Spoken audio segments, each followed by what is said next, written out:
Então, não existe uma oração que ela não é ouvida, existe uma oração que ela não é feita. Então, quando você se entrega e se derrama aos pés do Senhor Jesus, Ele vai transformar aquele aprendizado em arrependimento, em metanoia e em transformação para você, para todo o ambiente que você tiver inserido. Então, tenha essa prática de devocional. Seja devoto a essa presença. Medite na palavra do Senhor.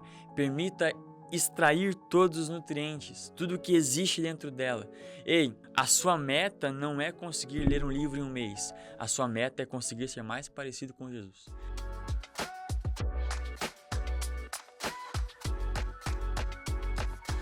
Fala galera, tudo bem com vocês? Aqui quem fala é Gideon Anacleto. Seja muito bem-vindo a mais um episódio do nosso podcast, onde a gente fala sobre cosmovisão bíblica, sobre ciência, religião e todas as esferas que um cristão ele precisa atuar. E hoje eu queria pedir para você novamente fazer os 3 Cs, então curte, comenta e compartilha. Eu quero que você comente o que você tem aplicado como disciplina. Então, o que você tem decidido na sua vida a fazer disciplinadamente, ok? E hoje, nesse episódio, nós vamos falar sobre algo que é muito importante e é uma pergunta que muitas pessoas fazem para mim, que é como viver uma vida devocional ou como meditar na palavra de Deus. Então, a primeira coisa que a gente precisa fazer é entender o que é meditação. Então, no contexto bíblico, meditar não é você colocar a posição de yoga aqui, ficar gritando A1 e aí você conseguir se concentrar. Não, meditação não é você esvaziar a sua mente, mas a meditação é você conseguir preencher a sua mente com Deus. Faz sentido o que eu estou falando? Então, a palavra hebraica para meditar aqui, ela tem vários significados, mas pode ser murmurar, pode ser repetir, refletir ou pensar com profundidade. Mas a ideia da palavra meditar aqui, ela tem o mesmo contexto de ruminar. Então, você já ouviu falar sobre ruminar quando a gente fala de animais ruminantes. Então, o rumen é um órgão dos animais que comem grama. E aí ele funciona como o primeiro estômago. Essa grama entra e ele vai extrair todos os nutrientes necessários que existem nessa grama até passar para o próximo estômago. Então, você não consegue ver uma vaca magra comendo grama. Muito pelo contrário, ela consegue engordar fazendo isso justamente por conta desse primeiro estômago, esse rumen. E aí é exatamente essa a expressão de ruminar a palavra de Deus. É você conseguir extrair todos os nutrientes que ela nos apresenta. Faz tudo que eu estou falando? Então olha só o que Salmo 1, versículo 2 diz pra gente. Antes, o seu prazer está na lei do Senhor, e na sua lei medita de dia e de noite. Ou seja, você vai pensar na palavra de Deus todos os dias, durante todo o tempo. É você ficar revisitando, ruminando esse texto. Então, por exemplo, Salmo 119, 15, diz o seguinte: meditarei nos teus preceitos e terei respeito aos teus caminhos. Então, aqui, meditar é pensar repetidamente. Ou Josué, capítulo 1, versículo 8. Não cesse de falar deste livro da lei. Medita nele de dia e de noite, para que tenhas cuidado de fazer tudo quanto nele está escrito. Ou seja, Deus está instruindo aqui Josué a meditar, a pensar nele continuamente para ter sucesso e sabedoria. Então, a meditação bíblica, ela é intencional, ela vai exigir foco e ela vai exigir disciplina. A meditação, ela deve ser cristocêntrica, ou seja, ela tem que girar em torno da palavra de Deus, da verdade e da vontade que Deus tem para o seu povo. Ela é transformadora.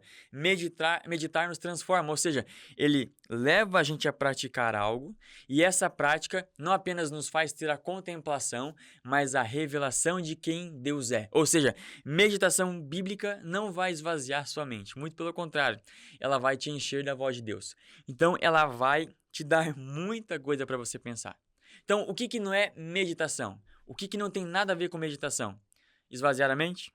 Repetir palavras ou mentiras sem sentido, repetir mantras. Então, você ficar falando palavras aleatórias, Deus, isso, pá. Não. É com propósito, é intencional. E não é se desligar. Nossa, então eu vou meditar aqui, eu vou me desligar de tudo. Não, muito pelo contrário. Se Deus ele é um Deus que ele é onipresente, onisciente, você vai estar 100% ligado. Você vai estar prestando atenção em tudo aquilo que Deus está falando. E hoje eu quero falar com vocês sobre como fazer um devocional. Não estou falando que o meu devocional aqui ele é absoluto, ou seja, eu sou o dono da verdade e o meu devocional é o único que presta. Não, mas eu queria compartilhar com você que talvez não sabe como fazer um devocional ainda. Então eu queria compartilhar um pouco da minha rotina e um pouco da minha disciplina.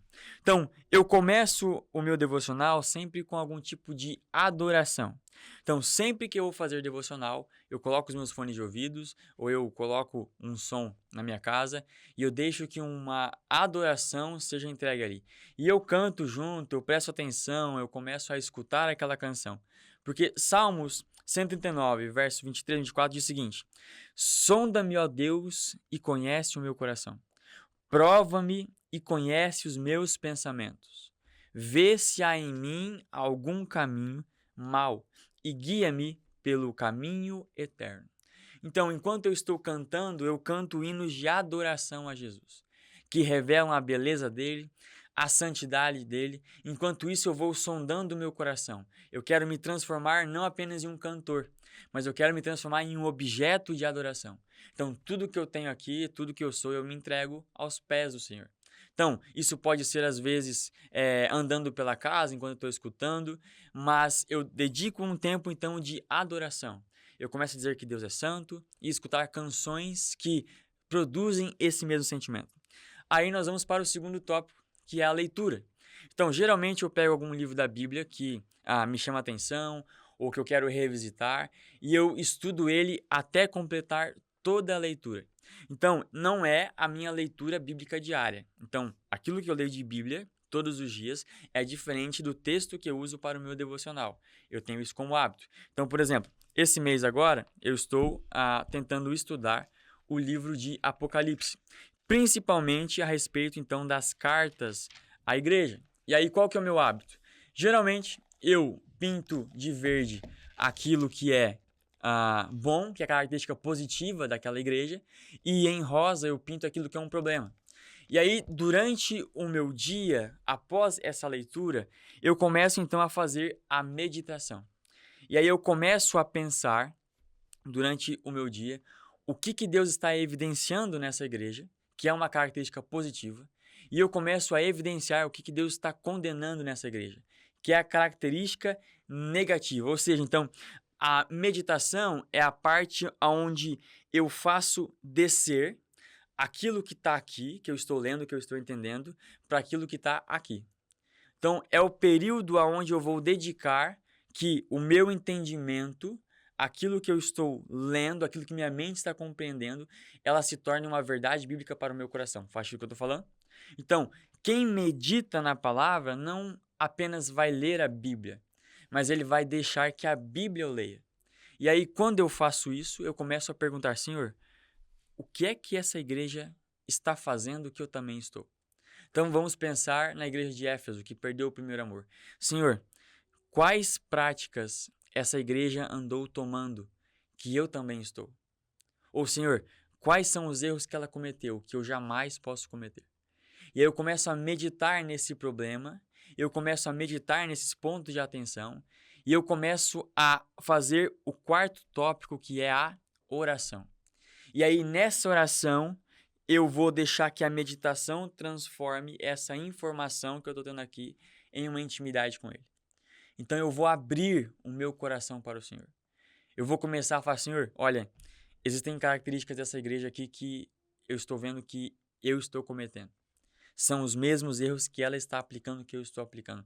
Eu preciso que o Senhor me ajude a viver de uma maneira mais apaixonada e intensa pelo Senhor. Então, eu faço um momento de adoração, depois um momento de leitura, depois um momento de meditação e depois um momento de oração. E aí, depois dessa oração, então eu vou viver a minha vida. Vou viver aonde o Senhor quer que eu esteja. Então, esses períodos, eles podem aumentar ou podem ser menores de acordo com a sua rotina. Então, eu tomo como hábito tirar pelo menos ali de 30 a 1 hora para o meu devocional, para que eu consiga, de fato, entender tudo aquilo que o Senhor está fazendo. Só que existem devocionais que levam um dia inteiro para ser feito. Então, eu vou ler e aí durante o meu dia eu vou meditar. Vou ficar pensando. E aí de noite, quando eu chego em casa, eu dobro os meus joelhos e falo: Senhor, olha, eu percebi que isso que está acontecendo é verdade. Então, é assim que eu faço o meu devocional. Eu dedico um tempo de adoração ao Senhor, um tempo de leitura da sua palavra, de meditação naquilo que o Senhor está dizendo. E depois eu oro pedindo para que o Senhor transforme meu coração. Para que essa intimidade ela venha a ser criada, esse relacionamento ele venha a ser criado. Então, não existe uma oração que ela não é ouvida. Existe uma oração que ela não é feita. Então, quando você se entrega e se derrama aos pés do Senhor Jesus, ele vai transformar aquele aprendizado em arrependimento, em metanoia e em transformação para você e para todo o ambiente que você tiver inserido. Então, tenha essa prática de devocional. Seja devoto a essa presença. Medite na palavra do Senhor. Permita extrair todos os nutrientes, tudo o que existe dentro dela. Ei, e não tenha pressa em acabar um livro, ok? A sua meta não é conseguir ler um livro em um mês. A sua meta é conseguir ser mais parecido com Jesus. Se você precisar ler um versículo por devocional, leia.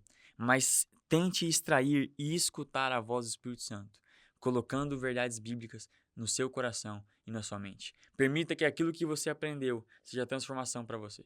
Que renove você, que faça você se arrepender e fazer mudança que todo mundo precisa. Uma vida devocional, é isso que nós precisamos ter. Uma vida devota a Jesus.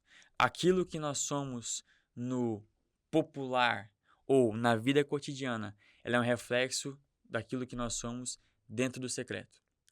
Então, se a sua vida no secreto ela é rasa, com certeza a sua vida no cotidiano, a sua rotina, ela será rasa e vazia do Espírito Santo.